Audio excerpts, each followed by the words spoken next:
Hey, we're back. I'm your host, BKP. Good morning from the office, North Georgia's only live online morning show. Just trying to look around here, see what's new this morning, if there's anything during the break. I like to check some of the websites out to see if anybody said anything new. Josh, let me tell you the one I want first. Give me number 30. Whenever you get that ready, I'll take number 30, and then I want to take and then just get the others ready. I want to explain this real quick. So whenever 30 is ready. Again, I'm your host, BKP. Good morning from the office, North Georgia's only live online morning show. We're doing a lot of the news and the pictures on the fly here this morning, trying to keep up with some current things and make sure that we bring you all the information. Now, the blue wave does not exist. It is down to a tropical depression. They do not know what to do. Now, Trump last night in Texas. Texas Ted. He's beautiful. That beautiful Ted, Texas Ted. Trump is they can't take it. He's the master of campaigning, okay? Now, I love watching the media's admission of Trump's being the master of campaign media. And when I say that, they know they're in trouble because they're focused on Trump to take him down. All right? They started this morning as hard as they could on Morning Joe, calling him a liar, everything they could do. All right? Now, for those out there, I want you to listen to this for a reason. Okay? This is West Virginia U.S. Senate race. Joe Manchin, 52. Okay? Attorney General Patrick Morrisey, 36.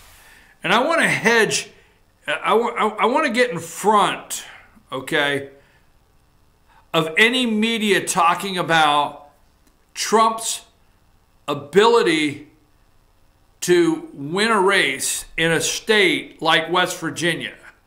There's only 2 states. Let's remember this, okay? There's only 2 states in the United States of America. Why the hell did I do that?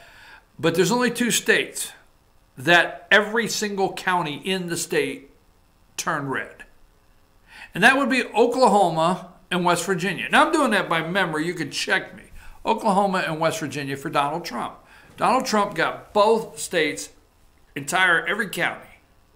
All right? Now, Joe Manchin is the last remaining congressman. Okay, last remaining out of Congress. We've got 1 Senate. I'm not real proud of that Capito lady, Shirley Moore Capito. Her dad was Archmore, went to prison. Anyhow, in West Virginia, former governor, West Virginia Republican, went to prison. Archmore, Shirley Moore Capito is his daughter. Why do I know this stuff? Anyhow, but 1 senator in West Virginia is Republican. The governor switched from Democrat to Republican as soon as Trump got elected. He went Republican. So the Republican. All your Congress is Republican. Joe's last man standing in West Virginia. But I just want to say this to you.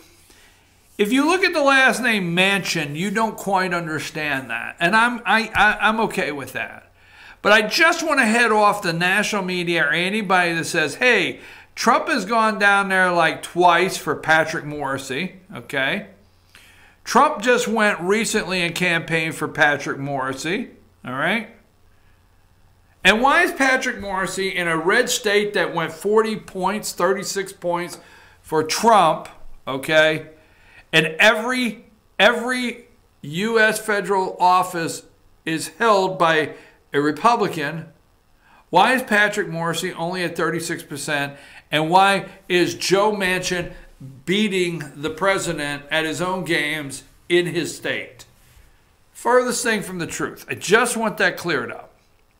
First of all, Patrick Morrissey's from New Jersey. Okay? From New Jersey. First of all, he's from Harper's Ferry. Now, if you don't, you don't know a lot about the state geographically, Harper's Ferry's out there next to Maryland. Harper's Ferry's out there next to Virginia. Harper's Ferry's out there next to Washington, D.C. In fact, in Harper's Ferry, they come out of Washington, D.C., and they buy property out there, and, they put their little ranch out there or whatever. But Harper's Ferry's not in the minds of people from Logan, West Virginia. They don't even know where Harper's Ferry is.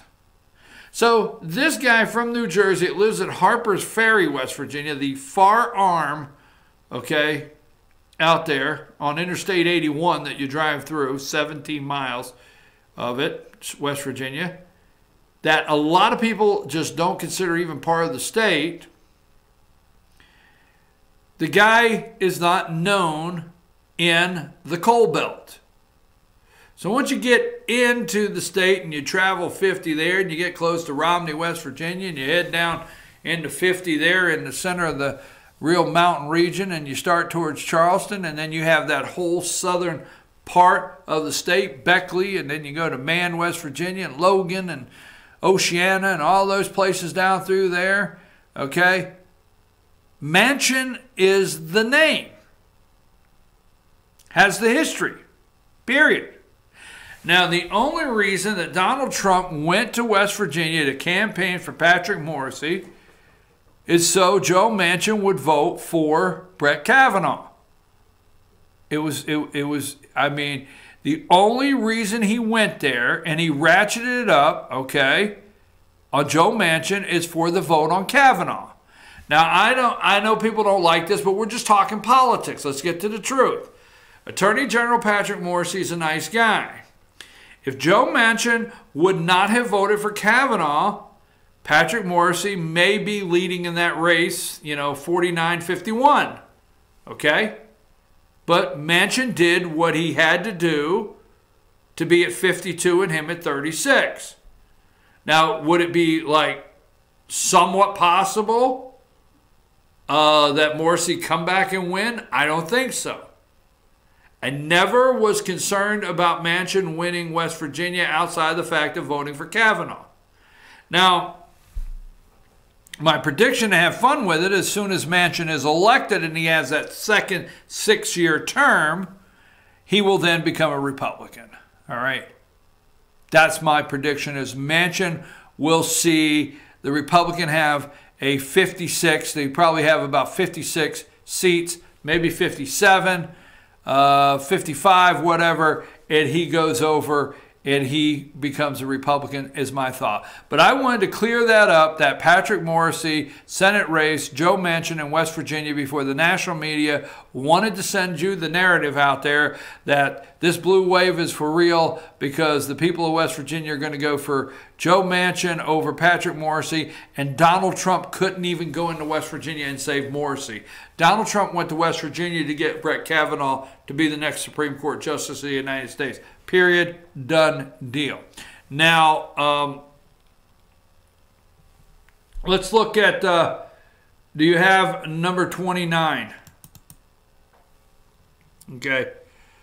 President Trump comes to Ted Cruz's aid last night. That's MSNBC. This is the reason I take the clips from there, is because what I try to do is when I watch at 5 o'clock in the morning, Eastern time there, and I see that's the way they lead their network, is because that's what I study. I study CNN, MSNBC, all the networks, to see what they're trying to do. And watching them go after Trump this morning, all the networks, okay, and not even actually putting emphasis on the candidates as much as they are Trump, all right, tells me they're in trouble. They have to go after Trump because Trump's so popular. Whether you like to hear that or not, he is, man. Okay? So Trump has kept his campaign promises. So Trump goes down there to Texas. They put 22,000 in there. All right? Put 22,000 in there. Give me number 31. There you go. Trump pitches tax cut and closing days of election. has messed them up. This is flat messed them up, okay? Closing days of election, this guy throws in, let me give you number 32, and I am so upset that I don't have the name, okay? I had it here. I think his name's Kevin. I don't know. I don't remember. But the guy with his thumb in the air is a Texas congressman that is chair of the Ways and Means Committee, okay? All right? And he is the one that would be putting in or putting the legislation together for the tax cut. So Trump gets out there in Texas. They are messed up, folks. If you can't, I understand if you don't enjoy politics like I do, but I enjoy it. I enjoy it. He goes out there and he calls the guy out and he says, Trump says, Congress to put in 10% tax cut next week. Congress is not in session next week. Congress is not in session. Okay, so he's leaving. He floated this out yesterday, right? So he's leaving to go get on Marine One to head down to Texas. And the reporters are out there. And, you know, Sarah Huckabee Sanders is the press secretary, the White House press secretary. She's handling the background stuff. And she's helping him on some things. And she's handling the background press releases. But she's not holding these day-to-day press conferences in the White House press room. Trump is handling them. He's going right out and he's talking to these reporters. And they can't, he does an awesome job. This is not whether you like the guy or don't like the guy. If somebody does a good job, you say they do it. Trump knows how to do it. So he has the whole press is lined up. He's stopping, he's answering questions. Mr. President, how you plan to offer a 10% tax cut, you know, when Congress is not even in session? We'll figure something out. Now, these are my words, but that's the way Trump treats them. We'll figure something out. We'll do something. Resolution. I'll just sign something next week to put it on the center of my desk. Now, this is not exactly what he says, but this is the way he treats the press. I love it. Their heads are spinning. Well, you can't do that. Well, you can't just put a piece of paper on your desk and sign. Are you going to do an executive order? No, it'll go through Congress. Well, how are you going to do it? And here's the thing he said that's going to mess them up. This guy is brilliant. I'm sorry. You don't have to like it. He said, we're going to vote on it after the midterms. We'll vote on it after the midterms. So this guy goes down to Texas. He says, 10%. I swear to God, here, you know how I feel about the President of the United States, but here I'm watching the guy. So I'm rushing home last night from a meeting I had. And I get set up, you know, and I get a cheap cigar and a cup of coffee, and I'm sitting there, and I'm watching the president in Texas, right? And, you know, and he is on a roll, and he's feeling good, and he's saying whatever he wants, and he's saying, hey, I don't even think I can call Elizabeth Warren Pocahontas. And he's saying the caravan, wonder how they had help. And he does the Democrat handed out the money. It is great. It is great, okay? But then he says, hey, 10% tax cut. I feel like, see, I come from the New York. I'm going to just tell you, when I was a kid, we watched the New York media networks. Okay, we had all the big media when I was a kid that come out. All the big networks out of New York. We had, all right, and we had the craziest commercials. I mean, back. Let's just call it 1972 for argument's sake. So in 1972, we had the craziest commercials, right? And there was this guy that, I think he ended up in prison or something. But anyhow, he owned like 87, you know. We got 14 locations in the Bronx, 22 in Brooklyn, and 19 on Long Island to serve you, and 2 out in Hackensack. They always had 1 out in Hackensack. I never knew why. Then I found out later in life. New Jersey. Our 4 locations in New Jersey, okay? But anyhow, they had Crazy Eddie, okay?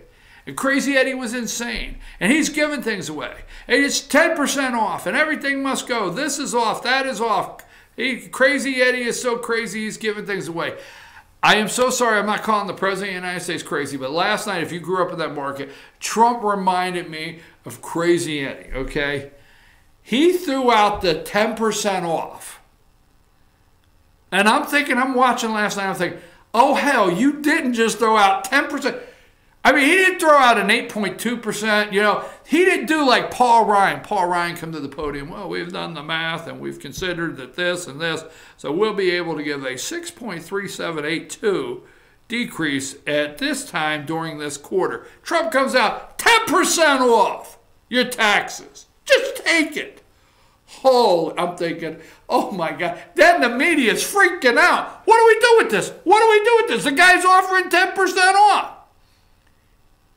You know what their fear is?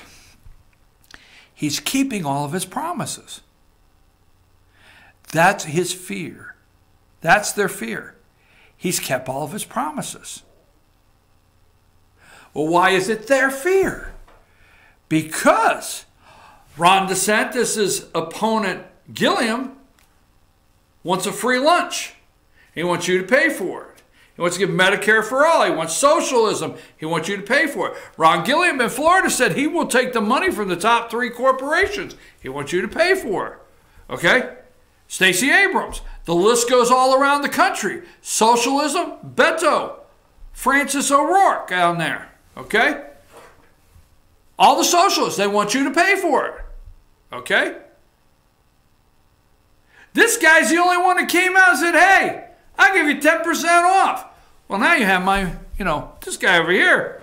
We're afraid of him. But you're giving me 10%. I'll give you 10%. You buy from me? I swear to God, I'm thinking to myself last night, they're freaking out. Watch what happens. I'm going to be so wrong or so right. I have no options here. I'm going to be so wrong, totally wrong or right. But this guy in the next 10 days, buy from me.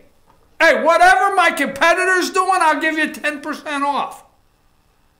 You didn't catch on to that last night? You didn't watch it? I'm telling you.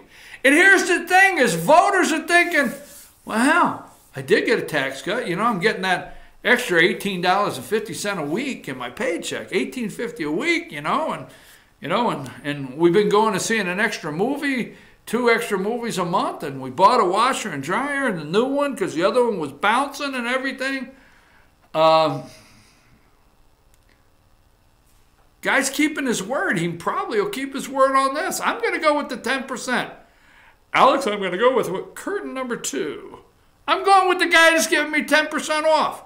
He's kept his word on so many things that he's been able to do. That why wouldn't voters risk the 10%? Congress to put in 10% tax cut next week. I'm like, I'll tell you what, whatever my competitor's offering, I'm offering 10% off. I'll give you 10% off. I loved it. It was great. The timing was right. And the best part is what people are not catching on to is they're going to start saying, I hope Republicans are going to start saying, we will vote on it after the midterms. Because the media is going crazy. And I'm going to show you that when I return. They can't do that. He can't do that. He can't do that. They're not in session. How are they supposed to do that next week? They can't do that. I'll sign up. I'll sign something that says I pledge to sign something that pledges that I'll give you 10%. But after the midterm, so we got to vote Republican to see this 10% thing happen. You got it, baby. That's the trade-off. You vote Republican, you give me the House, the Senate, the big house back, everything is good, I'll give you the 10%. All right? You don't vote in the midterms. I can't help it. I offered you 10% off. Anyhow, I'm your host, BKP. I'm going to show you a couple more things before we leave. I am having too much fun this morning. It should not be allowed. Josh, take us to break.